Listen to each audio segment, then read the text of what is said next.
Well, it looks like Mark Lee is having some technical difficulties, but the rest of our panel is here, at least part of the MAR. We'll bring in Rick Rosner from Los Angeles area and Sasha Starr from Canada. I'm not sure exactly what happened, but who knows? I just beamed in a little late, and Mark wasn't here.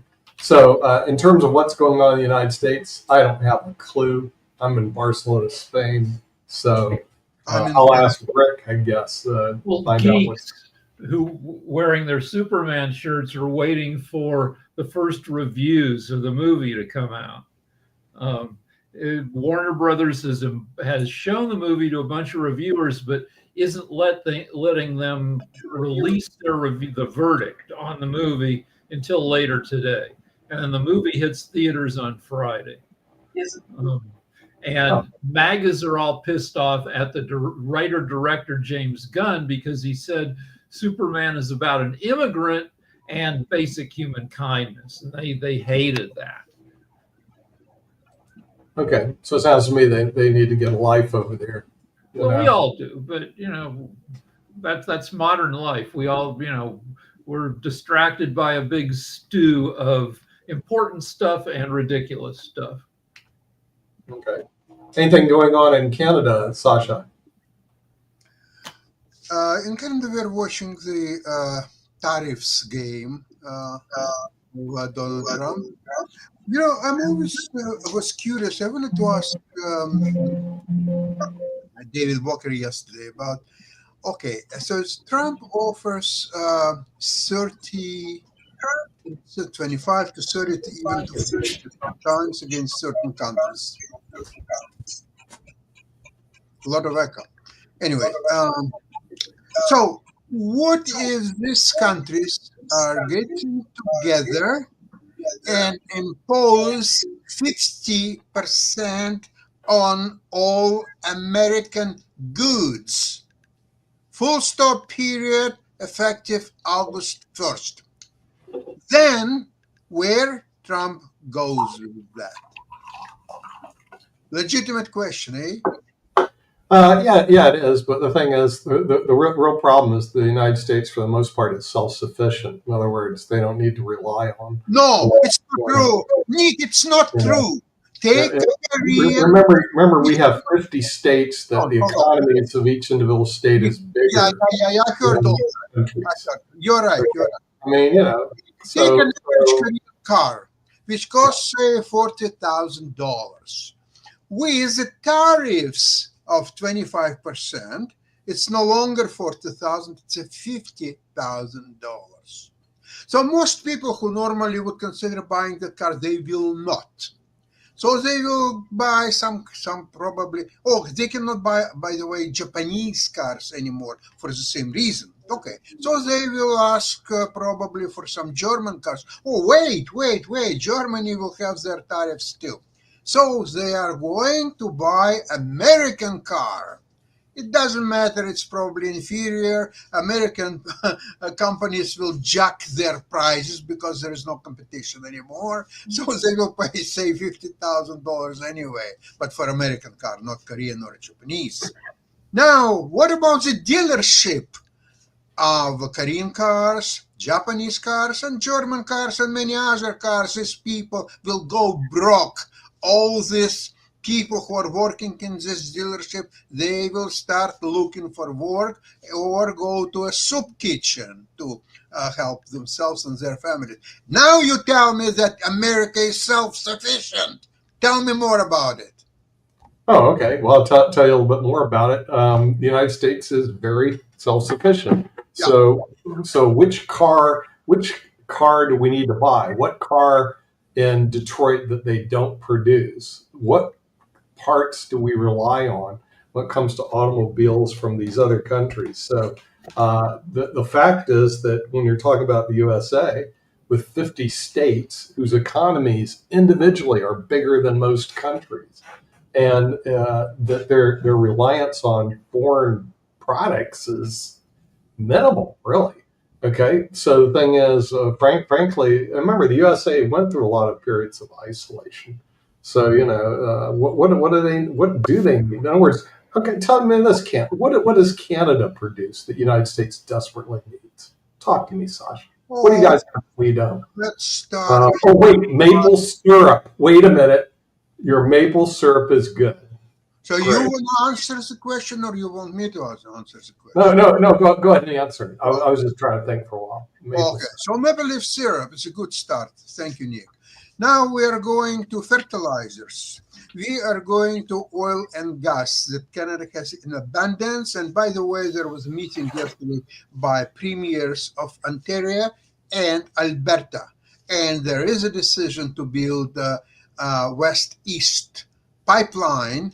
So Alberta, which has $14 trillion worth of natural resources, will no longer rely on United States, but will compete with the United States, selling its products to Europe, Asia, etc. So there is, I'm not talking about even auto service. Canada produces anyway from complete products, cars and auto parts, and if there will be duties and all that, then all American auto sector will have to realign, and probably will most of it will go broke anyway. So there is a very horrible situation for United States internationally, and Europe is now getting with Canada to act together. That's why Europe has not responded to Trump's overture about tariffs. Let's negotiate, let's do this or that. Nobody wants to negotiate with the United States anything at all. So US cars which are being sold in Asia and Europe, that will go to a standstill. There will be no longer American cars. You have shares of US cars productions. Oh, you have Ford probably. We'll see how Ford will do. We'll definitely tank and ask for emergency powers like bankruptcy protections and so on. There is no need in Ford cars anywhere outside of United States. So it's only U.S. domestic consumption will keep Ford afloat, nothing else. By the way, today, interesting company by the name Carvana, which sells used cars. Yeah. Their capitalization now exceeds Ford Company, believe it or not. Okay? All right, so we can probably live without Canadian maple syrup. We have Vermont maple syrup. But how about uranium? I think we get most of our, Canada is the world's second largest uranium producer. Correct. The U.S.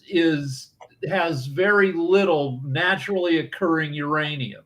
So if we want to have nuclear reactors, then we're going to have to turn to Canada for the future. Well, you can go to South Africa. Oh, but you just impose 40% tariffs on South Africa. Or Kazakhstan mines uranium. I don't know what our deal with Kazakhstan is, but really, Canada's not the sole supplier of this stuff. They're the second largest, and I don't know what our deal with Kazakhstan is, but so the thing is, I bet you Canada's easier to deal with than frickin' Kazakhstan.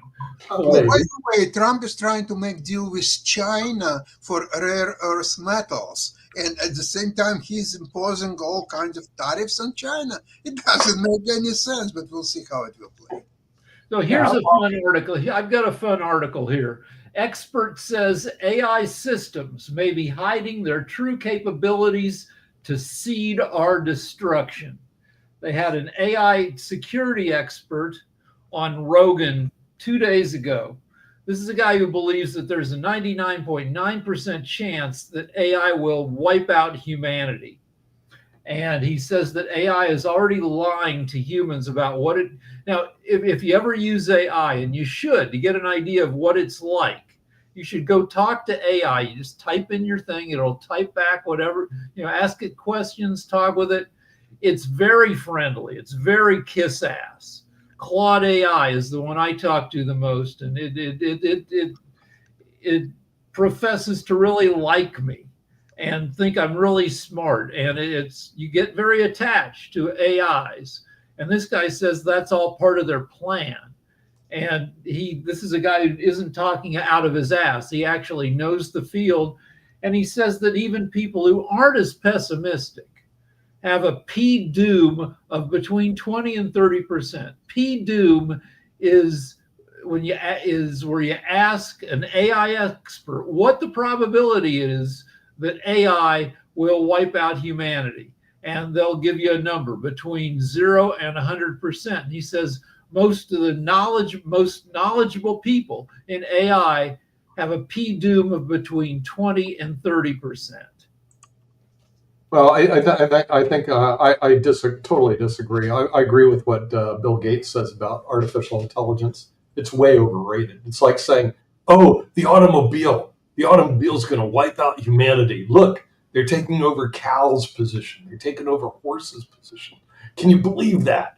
Those automobiles are going to just wipe out humanity." I don't know that anybody was saying that. I use it all the time. It's way overrated. I mean, it's a useful tool, just like a computer is, just like a telephone is. Oh, telephones are going to wipe out humanity. Telephones are going to wipe out humanity. What are they talking about? It's like a pitchfork. Oh, we got a pitchfork. It's going to wipe out humanity. It's these people that are drama queens that are talking about that. Bring them on, because Uncle Muley will talk to them and set them straight. There's nothing that exciting about AI except it's a useful tool. It's like Google Maps. Google Maps is great because I can get around a lot easier. AI is great because it answers a lot of questions that I hope they're answering correctly or getting close. But is it a big game changer? Only to people that want to sell their stupid AI software. How often do you take a look at? Do you interact with AI? I use it almost every day. I mean, what do you use it? It's just like a computer. It's like a tool, But it's certainly not something that is, oh, it's going to change humanity and the world and everything like that. No, it's just a tool. It's just like right now when you fly on airplanes, which I do a lot. They have automatic guidance systems. And they actually have automatic landing systems. So the thing is, you can put an autopilot or auto land. Oh, it's going to take over the pilot's position. They're all going to be fired. Come on, those are drama kings, drama queens. And there are a lot of them. They're called Republicans and Democrats. Okay, they're just drama kings, drama queens. So Elon Musk is going to create a new party, hopefully, of sane people that aren't going to be the drama queens and kings of the maybe there'll just be other drama kings and other drama queens. Sasha, I did have a quick question for you because I did see that Netanyahu and Trump are having their meeting. They're talking about a Gaza peace proposal with Hamas, and definitely I guess they're getting together. And some people would say that those are two drama kings and everything because they are not all that liked in their respective countries and everything. So what's going to happen in this meeting or will happen in these meetings, because I think it's a series of meetings and everything like that, and are we going to have a effort to have peace in the Middle East of one sort or another? And I know that I did hear that they were talking, one of the proposals is to send the Palestinians to other countries, and I know you mentioned that before as well. So I guess that's one of the ones that Trump is floating, whether that's trying to think of the different countries, Egypt or Syria or some of the other countries. None of those countries want the Palestinians. They're not going to go to another country. I refuse to believe that. They're going to stay in the Gaza Strip because that's where they've been for thousands of years, and they can't leave the dusty old homeland. Which actually, I agree with Donald Trump. It could be a pretty nice place because it's on the Mediterranean Sea. If they decide to make it a nice place. But if they decide to make it, oh, we hate the Jews, and the Jews goes, oh, we hate the Palestinians, then it's going to be the trash place that it is today. So it's not on my list to visit until they clean their act up, So there's nothing wrong with the Gaza Strip except humanity that exists there, and the humanity there sucks. So they need to get their act together. Once they get their act together, it'll be a good place to go visit, So, but I don't think they're going to accomplish anything because where's the representative from the Palestinians, the Arab League? They've had incompetent. All right, the Palestinians have had incompetent leadership. Well, at least since Israel became a nation, leadership that constantly leads them in the wrong direction. They had this guy Arafat. He was just all right, but they need an effective occupation. They need That's 40. probably There's never been an effective occupation of Gaza. I believe in occupations. I think occupations are great. I thought what the United States did to Afghanistan was great. If you think about us occupying that and studying that place, the only thing we did wrong is leave it. That's right. We should have kept it and then made it ours, and that's it. You know, I mean, if you want to be a strong nation, you got to conquer other nations. I'm sorry. And Afghanistan, the Israel occupied Gaza for, I don't know, 10 years. Sure. But they only had 8,000 people to occupy 2 million. It wasn't enough. You need 40,000 people. It can't primarily be Israelis because Israel is too political. And but where are you going to get 40,000 people from other countries? It's a tough problem. No other country wants the Gazans, and no other country wants to do the work of sending their people there to help govern the place. Right, but the Israelis could occupy it. But the Israelis, like Netanyahu, is at least half an asshole, and who's trying to stay in power, among other reasons, to avoid being prosecuted for some of the Trumpy crap he's done over his long career. He's 75. He wants to run out the clock and stay in power until he's too old to effectively prosecute. So you can't. So some of the stuff Netanyahu does is for the good of the country. Some of the stuff Netanyahu does is for the good of Netanyahu. You really need some non-Israeli personnel to at least, but it's not going to happen. Other countries don't want to deal with it. Yeah, I agree. It's an Israeli problem. But the thing is, Israel can probably solve the problem by occupying the Gaza Strip. And in terms of all the people, they should be free, they should have their own homeland, forget it. If they want to do that, then they shouldn't have done the thing on October 6th. But they did the thing on October 6th. And so now they get to pay for it, at least for the next decade. And probably what they're Sasha, who knows better than we do. I would like to remind you a book of Victor Hansen by the name The End of Everything. And he cites a certain historical events like Carthage, like Aztecs in Mexico, and some others, where complete civilization, city, country, whatever it might be, were completely destroyed, annihilated, and finished for centuries. Mm-hmm. The Arabs, after creation of Israel from 1947, they easily had a chance to build their own country, their own laws, their language, everything. Maybe they would not be maybe as successful as Israel, but still would be a country with its citizenry and schools and hospitals and so on. They failed to do it in the last 80 some years. And there is no chance, realistically, that they will ever succeed in doing that. With aggression against Israel, what they demonstrated on October 7th, 2023, they've completely killed the idea of a second country in that region. It's all done, it's all over. So the question is whether Hamas is done. It still exists, but it will be done very soon.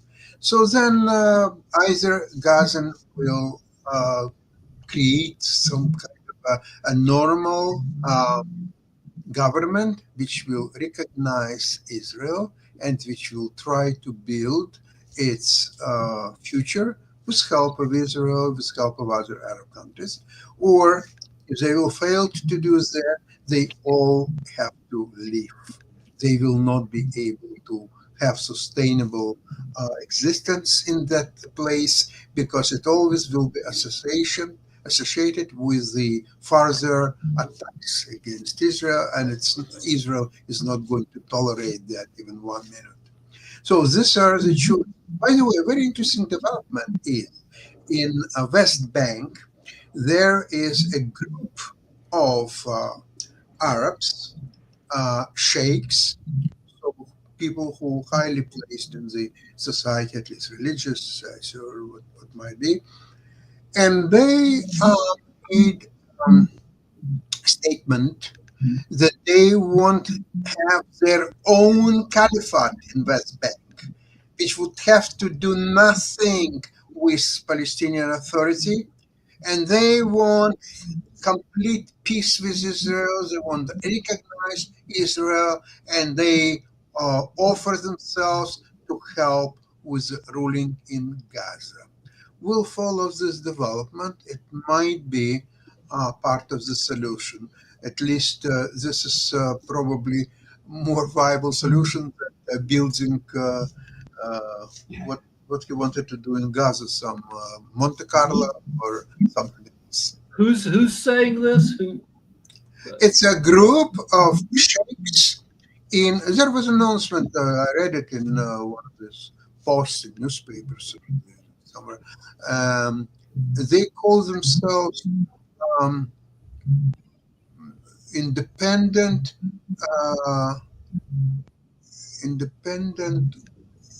sheikhs. No, actually, no.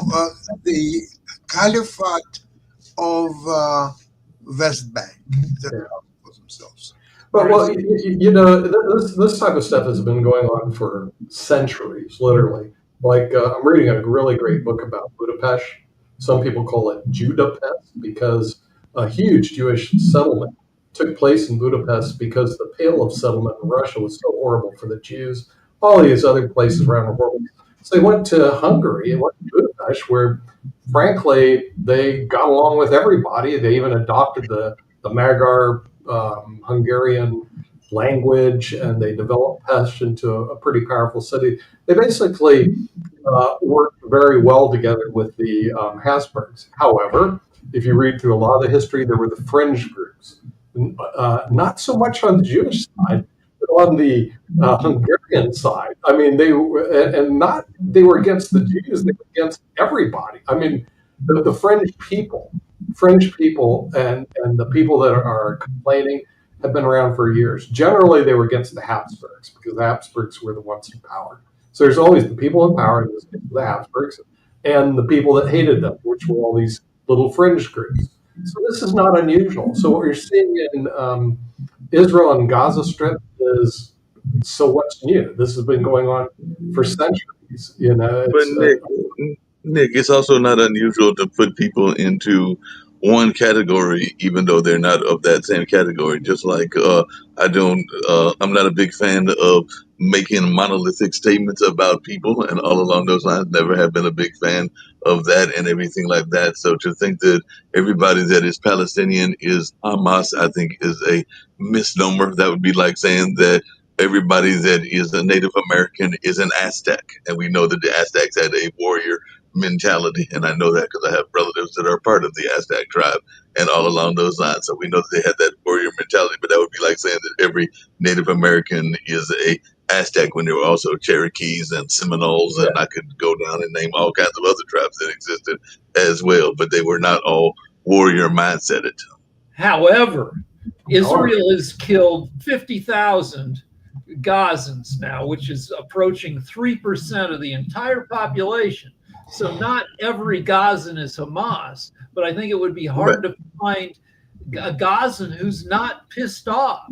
So I don't know how you find competent political leadership in a population that's been so beaten up by both its own shitty leaders and by Israel. I don't know how you do it. Like, it's going to be challenging. You move. You don't stay where you're being killed. You move. Well, that part I agree with Sasha. In other words, Physical survival. When lion is going at you, you have to run, and very quickly. So you have to try to save yourself, move. Just Where do you move to? doesn't matter to the sea, to You go to Egypt. to Egypt is a America. very fast-growing Doesn't country. matter. Just keep moving until somebody will accept you.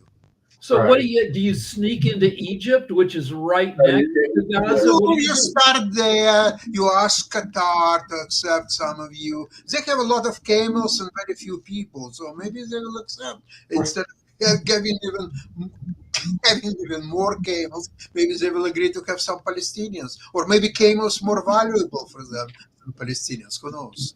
Yeah, if it's too hot, get out of the kitchen, is what Sasha's saying, which I agree with.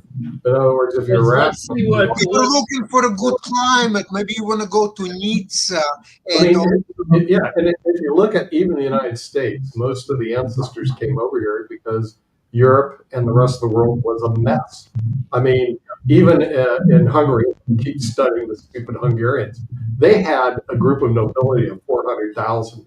If you're noble, you don't pay taxes, you own everything. But they had serfs, okay, which were basically slaves. 10 million of them, and they weren't black slaves. These were all white slaves, okay? And the same thing existed in Russia. You were either nobility and part of the czars, or you're a serf. What's a serf? A bloody slave. So what happened is these people got off their butt. They went to the United States of America. I mean, so nobody wants to take the Gazans. that would be good. No other country, no country wants to. Israel has been approaching other countries: Sudan, Somalia, Syria. None of them, garden paradises, but those countries were like, no, nobody wants to take them. So if you want to emigrate from Gaza, you have to Rick, back up. Rick, back up. So why would you even offer Sudan when Sudan's got its own problems? Sudan is in the middle of a famine crisis, and you're going to offer more people, which actually increases the famine. That logic doesn't even make any sense. But there's no country who. So your best bet is probably to get in a little freaking raft in the middle of the night and paddle out from a Gazan beach and then around the barriers and sneak into Egypt. I don't know if anybody's doing that, but a question. If they are being killed and no country is accepting them, and if they would have any brains, they would say to Israel, please help us. We want to have our government which will recognize Israel's right to want to be your friends. But the idiots will never do that because of lack of the brains, because they are going to be killed. No country will accept them, and that's the way to do it. You're right. Much shalom. There's no organization in Gaza besides Hamas who's doing any negotiation on behalf of the Gazans. So that's why they're being killed. No brains. If they they would act differently, but they don't. Yeah, but I assume, tell me I'm wrong, that if a group of Palestinians tried to form an alternate, started going to Israel saying, we don't recognize Hamas. Hamas has been bad for us. Please help us. I assume Hamas would find those people and kill them, right? They could very quickly get defense from Israeli forces if they would be such a group, and they would be smart enough to organize, to approach Israel, please help us, we want to oppose Hamas. If they would have just a little bit more brains that they have at the present, they could help themselves, indeed. All right. Well, the other question, we got another news story that Kim wanted us to get to and everything along those lines. But just before I get to that, from your perspective, Sasha, because there are other elements that are there. It's not just Hamas. There's also some other Palestinian organizations and everything. Why is Netanyahu negotiating with Hamas and only Hamas and not the other organizations? Because if you heard what I said earlier, the negotiations that are going on between Trump and Netanyahu involve Hamas. They don't involve the other organizations. So they are actually talking to Hamas about some sort of peace deal and everything like that. So why are they not approaching some of the other organizations? Because, Mark, Hamas is a power over there. There's no other power against Hamas. Hamas is holding the hostages. So who else would you negotiate? With Spot TV, maybe? That's a good idea. Well, I mean, maybe they should reorganize and change their mission statement, because obviously whatever is going on isn't working. Yeah, but I agree with Sasha, though. I mean, just use little brains, reorganize your mission statement, and get out of this jam. But if you look at it on October 6th, who started this? Oh, they did. Oh, God. And what did they expect? So I don't really have much sympathy for it. All I can tell you is I just don't go to, I'm not flying into Tel Aviv anytime soon because they made the place a mess. A lot of airlines even go around the area because of all this mess that was started. And what they need to do is basically clean up their bloody mess. And as soon as they get a handle on it, better everybody's going to be off. The mess in Tel Aviv is being inflicted by Iran, not by Hamas. Iran is actually a bigger problem because the thing is, Iran's got some serious. It became a real problem because of the American attack against Iranian targets. Yeah, well, I think the American attack. Israel was very nicely liquidating Iran's military potential. He's doing a great job. So what's doing Trump? He's bringing his B-52s for 36 hours and now tells Israel, the war is over. It's a peacetime. Stop. And Israel cannot finish the job. I mean, Iran is actually a bigger problem because, first of all, they have 90 million people. They got a lot of people. Second of all, they actually have a nice size oil reserve. Third, they have wingnuts that are in charge, and that's where the problem comes in. And the minute you get, again, these fringe groups, and it's not something that's unusual. It's been going on for centuries. The minute a fringe group is in charge of the government, Houston, you got a problem. And that's what Iran has. They've got a problem because they have a fringe group government. And as soon as they get rid of their fringe group government, then they'll be better off. And they were better off years ago. At least a lot of the people were, when they didn't have the fringe governments. But that government has been in place for 47 years now, since 1978, 79. So, so nobody's been, and there's widespread resentment against the government because they're fundamentalist and they abuse women and they kill girls who dare to walk outside without a headscarf. But nobody's been able to topple them in almost 50 years. I know. Yeah, my wife has actually visited Tehran. So she's actually been to Tehran and back when it was more normal. But today it's not on the list to go to, because who wants to go to a place where the country's things is death to America, death to Israel? Well, that's a really good motto. That is wonderful. Boy, that really brings their country forward. No, you know what it does? It tells everything you want to know about Iran. Seriously. At least the government. Not all their people agree with it, obviously, but the minute they get people who disagree, they smoke them down. I'm serious. So it's a little like the Soviet Union. Nobody wanted Soviet government in Russia, but it took them forever to get rid of it. Yeah. And they're part of the BRICS alliance. Let's look at the BRICS alliance. Brazil, who's now got this leftist leader. Iran. Well, we already know about Iran. Russia. Are you serious? Is that a country, or is it just a group run by thugs?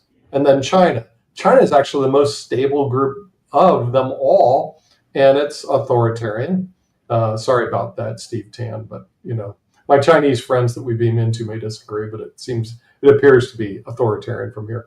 And then South Africa. South Africa is a complete mess. So that's the BRICS alliance. You know, you kind of got to figure this one out. But I have to give China credit because overall, whatever Xi's doing, it's working for their people. They're all better off than they were. Yeah. So I mean, Russia, you're living your life you're avoiding the government if you possibly can. Iran, you're avoiding the government if you possibly can, and you're anything nice you get is not because of the government, it's because you've managed to dance around the government. At least you can have nice stuff, and if you keep your nose clean, you won't run afoul of the authoritarian, like China.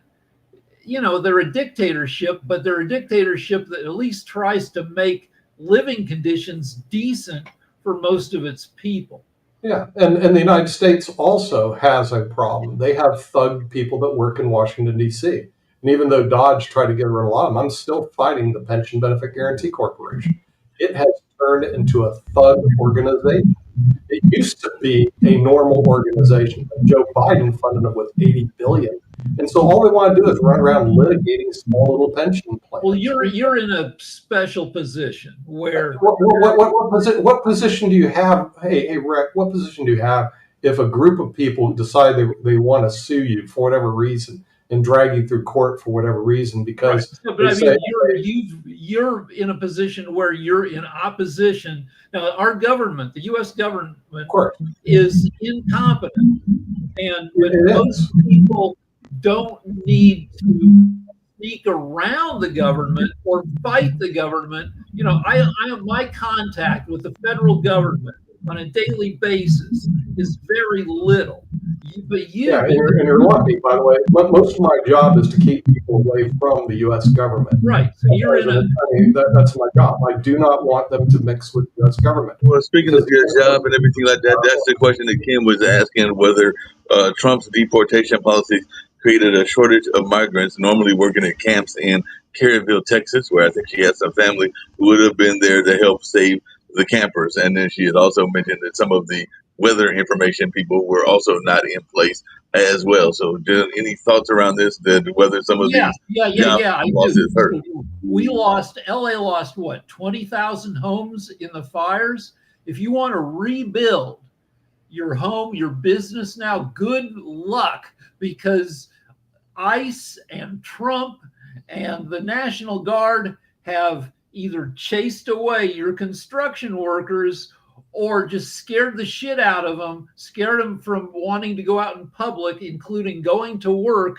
So all this work that needs to be done to put the houses up is being, I don't know by what percentage it's being hampered, but a ton of LA construction workers are undocumented, and so your house is going to be delayed by years. Yeah, but the thing is, they try to blame the government. In other words, if you want to play that game, you can blame the Democrats, the Mayor Bass, and who's that other guy, Gavin Newsom, who just really ignored the warnings of fires, which the insurance company already knew about. They said, LA had become a cinderbox, so they started pulling out.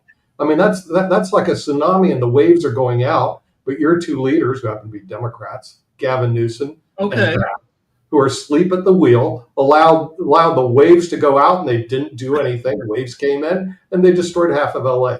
But there's another problem with LA: the hubris that exists there. I mean, they believe, every time I drive over there, they build homes on the side of walks. On the side of mountains. Look like it's going to collapse at any moment. They build them on faults. I mean, come on, guys. You're building in a dangerous area. So hold on, because the LA is actually good at now. Part of the housing shortage is that we do have building codes that make it pretty safe to build and live in LA. The 94 earthquake only killed like 80 people in LA. Which is, if it had happened in Mexico City, that same intensity earthquake would have killed thousands of people. Our homes are designed to survive earthquakes, but it makes it tougher to build because you can't just throw up any old thing. Your stuff has to. But obviously, the great, wonderful leaders of California missed but the insurance industry didn't. Yeah, no, Missed the okay, that's right. Yeah, fact that it was going to we be a were fighting with our home insurer for a year before the fires because they saw what was going on and they bugged the heck out. They said, sorry, we're canceling your policy. We're not insuring homes in LA anymore. Yeah, I mean, isn't that a big warning sign? I mean, come on. Yeah. But now that the fire has happened and your home is now an empty lot, good luck putting your home back up, even if you had adequate insurance coverage. Right. And then why would you want to put it in a fault zone anyway?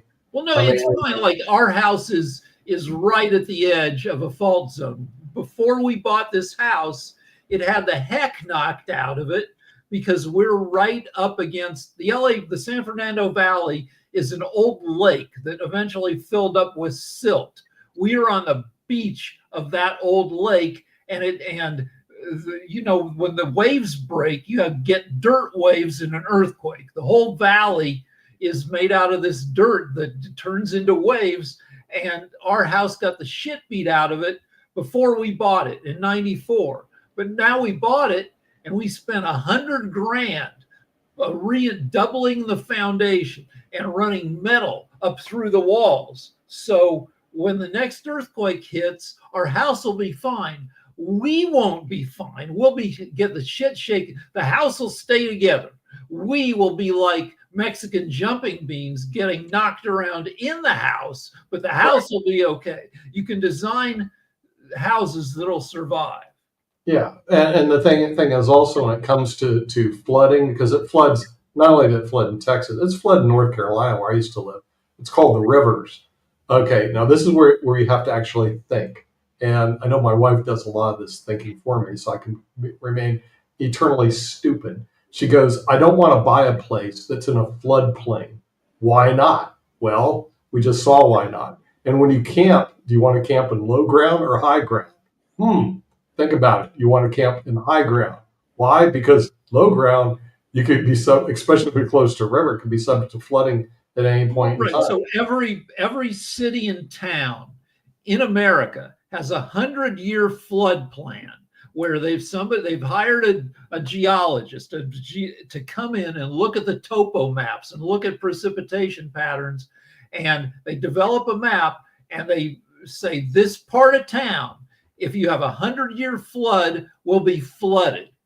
Yeah. However, those were under the old conditions. So we see again and again that we have 100-year floods. We have 1,000-year floods because conditions are not the same as they were even 20 years ago because of climate change. You have it. And so, there's a ton of America that is sitting in places that have the potential to get flooded, not every 100 years, but every 5 years. Okay, well, I'm going to make some predictions. There are going to be fires in California this year. There's going to be hurricanes hitting Florida and the Gulf Coast this year, and they're going to be devastating, both things. And there'll be devastating tornadoes in the Midwest. Yeah, as every year, just a little more. That stuff happens every year. It's just that in more recent years, they've been a little worse because of changing conditions. So, and my brother decided to sell his home. He had a home on St. Petersburg Beach, but after getting hit twice with hurricanes and getting his home flooded, he decided to finally sell it and get out. But there's a way if you want to live on the beach. You know how to build. You put your house up on stilts. You sink it into like 6 feet of concrete, so nothing's moving those. And your poles are, they're not wood anymore. They are freaking metal. So you jack up your house. You put metal in the frame, so nothing's moving it. So you can build. It's more expensive, but you got to learn. We're living in changing conditions. Yeah, and it's very expensive to build it to make it hurricane proof. I mean, the thing is, when I lived on Fort Myers Beach, I lived on the beach, and we had wood we had exactly what you said. It was built on stilts, but it was wood. All those things got wiped out. The hurricanes are bigger, badder, and stronger than they ever were when I was growing up. They also hit the West Coast. They never did that. There's definitely climate change. By the way, it makes Barcelona hot. It's really changed here. No one has air conditioning, but they didn't expect to have 100-degree weather for week after week. So there's earthquake insurance in Los Angeles. It's terrible. It's got a 15% deductible. So if you buy earthquake insurance, you're paying $1,200 a year to bet like the first $150,000 worth of earthquake damage, they won't pay. Right. So you're paying more than $1,000 a year betting that the next earthquake will cause more than $150,000 damage. And if it causes $200,000, well, they'll just pay $50,000 because of the deductible. So what people recommend, and we took this advice, don't buy the crappy insurance. Take your money and use it to beef up your house. Right. Yeah. And then that might be a better way to do it than to actually purchase insurance. Insurance is always loaded. There's just no question about it. So when you see an insurance company pull out of an area, that's a big warning. In other words, State Farm is being sued because State Farm has $7.6 billion in liability from the fires. And State Farm has been lowballing people in compensation. They've been dragging their feet because the longer they go and the harder they make, they're trying to save hundreds of millions by dicking people around. Yeah. Well, as an insurance company motto, deny, delay, and don't pay.